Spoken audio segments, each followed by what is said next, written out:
বেসনের লাড্ডু আমি জীবনে কখনো বানাইনি and this was my first attempt. যে কোনো রান্না বা বেকিং করার আগে একটাই আমার প্রবলেম হয়, সেটা হলো কোয়ান্টিটিতে। রেসিপিতে যে কোয়ান্টিটিটা দেয়া থাকে সেটা আমার কাছে থাকেই না।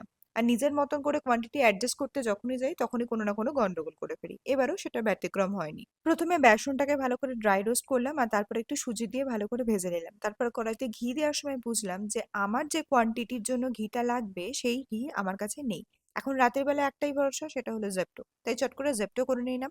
আর সবকিছু ভালো করে ভেজে নিয়ে মিল্ক পাউডার আর সামান্য পাউডার সুগার দিয়ে ভালো করে মিক্স করতে থাকলাম। সবকিছু যখন ভালো করে মিক্স হয়ে গেল তখন ভাবলাম যে খুব সহজ, এবার তো লাড্ডু বানিয়ে ফেলা যাবে। কিন্তু তখনই শুরু হলো আসল যুদ্ধ। আমি যখন কিচেনে ঢুকেছি তখন বাজে 12টা, আর যখন কিচেন থেকে বেরালাম লাড্ডু পাকিয়ে তখন বাজে 3টে। কারণ এতটা মিক্সচার একসাথে হ্যান্ডেল করা, কনসিস্টেন্সি ঠিক হয়েছে কিনা দেখা, কোনোটাই ঠিক মতো হচ্ছিল না। একবার মনে হচ্ছে অনেক বেশি নরম, একবার মনে হচ্ছে জমছে না। আর তখন আমি দাঁড়িয়ে ভাবছি যে আমি কি করে বানাবো। কিন্তু শেষ পর্যন্ত অনেক কষ্ট করে লাড্ডুগুলো তৈরি হলো। টোটাল 63 লাড্ডু তৈরি হয়েছিল আর খেতেও খুব সুন্দর হয়েছিল। দেখে জানিও কেমন লাগছে।